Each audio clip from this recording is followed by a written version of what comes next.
Cattle farmer Dre back at it out here in the orchard today, and I wanted to show you guys these trees. I'm going to prune them.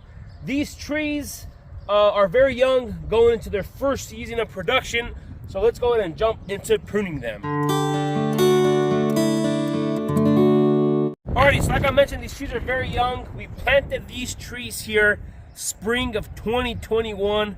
So in 2021 they grew, in 2022 they grew last season, and then this year 2023 is their third season, their third growing season. And of course they have grown beautifully. Probably the best crop of trees I've ever grown, and we're gonna go ahead and let them produce for the first time. So today I'm gonna prune them up a little bit. I want all these laterals here to produce us beautiful crop of fruits. I gotta mention first, the root stock on these trees is Geneva 935. It's a little more vigorous than like Geneva 41 or Geneva 11, even Bud 9. It's a little more vigorous. But this variety here is Crimson Crisp, and it's a weaker variety. So this root stock right here, the combination, it does really good on weaker root stocks. But so far, I've been loving them. The trees are looking nice and great. So let's go ahead and start pruning them. As it looks, the trees have really good lateral branching, really soft, really easy, nothing too complicated. The only thing I'm going to cut out of these trees is the more thicker branches.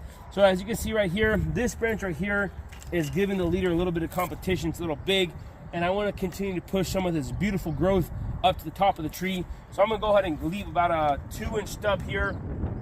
Stub that, pull that out, and now it opened up that tree, one single leader. And there's not much I want to do to these. They're a red apple, so they got a really beautiful color. But since we are a U-pick operation, as long as the fruit is not really molding or rotting or doesn't have any defects, you know, of course we try to have a nice top quality fruit, but we're not getting graded like the commercial guys on color, so I'm not too worried about shading in the tree. And of course, one thing I want to keep in mind, I don't want anything too low. Let's say we get 4 pieces of fruit on this tree here. It drops, it might touch the ground.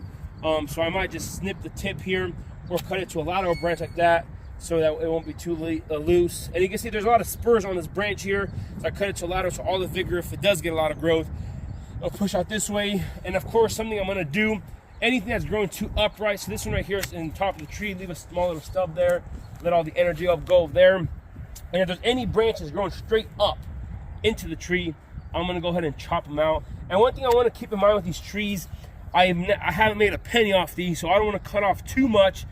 Then I won't have any production on them this next season. So that's why I'm gonna be very cautious and only do bare minimum to pruning these. Like I said, like right here, anything growing up into the tree, chop it out. Something that doesn't have too many spurs, I'm gonna go ahead and chop out there. But overall, it's fairly easy to prune these, and I'm not too worried or too stressed about it.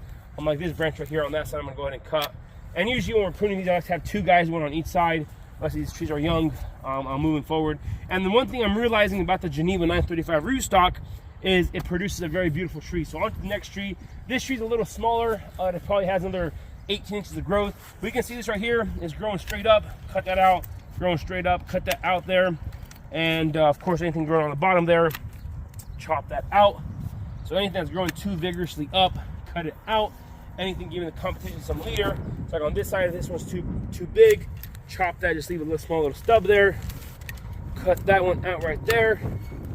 And that's just about it. Not too terribly much. I might chop these up here, give all the energy to the leader there, and move on to the next tree here. Same thing, some of these bigger branches, like this one here, is giving the leader too much competition. Cut that out. Usually you don't want to cut out too many big branches in the first couple of years. Like I said, you haven't made any money with these. You want to see some production on these trees before you chop out too many leaders or too many feathers, too many branches. So that's about it. So I'm gonna go ahead and chop this one up again there. Anything that's growing too straight up, clean it up nicely there. And that's about it. So not too complicated, trying to keep it as simple as possible. One thing we got to do this next season is continue to train these to the top. As you can see, our top wire here is at 9 foot. So then this tree's like 9 foot 7 inches there. So it's really beautiful. We'll move on to the next tree here. Anything that's growing too tall, upright into the tree. Even though this one had a lot of spurs on it, it was growing way too whack. looking for anything too big. I'm gonna cut a bunch of these out of here. I want all the energy to go to the leader instead of growing too much of these strong, vigorous side shoots. And on this tree, there's not much to do. I mean, I'm gonna clean it up a little bit. That is about it. Hopefully we'll see some nice apples off these. Move on to the next tree.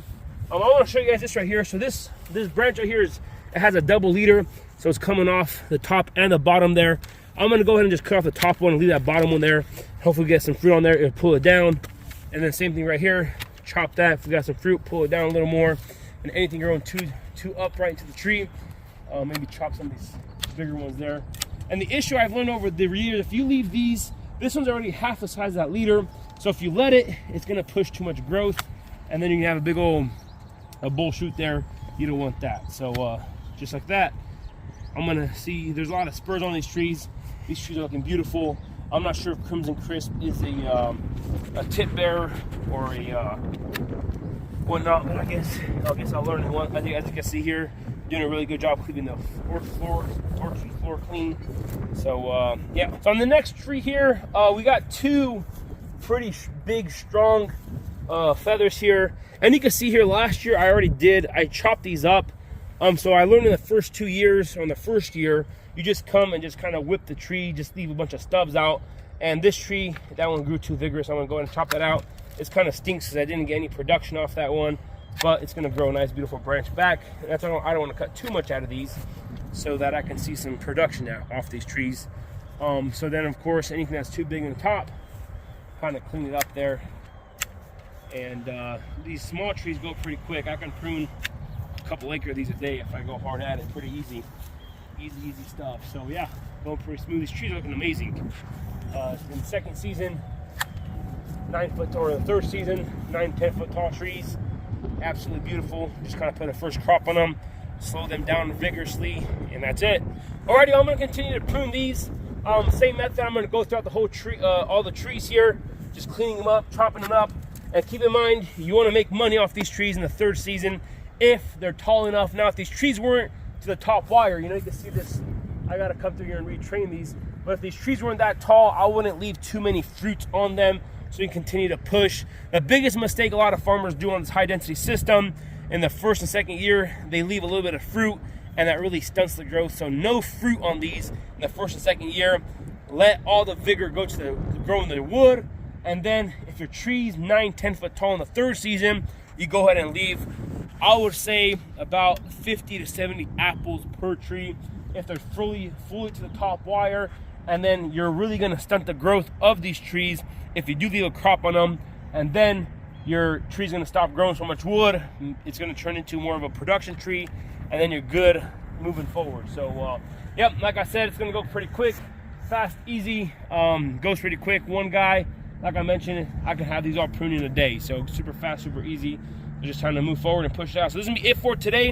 If you guys haven't already, and you guys want a pair of these awesome lopers, the best in the business, go ahead and check them out. Like always, link is down in the description box below, or go to farmerdresupply.com. That's where you're able to pick up a pair of these. This is gonna be it for today. If you guys haven't already, go and hit that subscribe button, smash that like button if you guys enjoyed today's video. Don't forget, hit that notification icon so you guys can be notified whenever I do upload a video.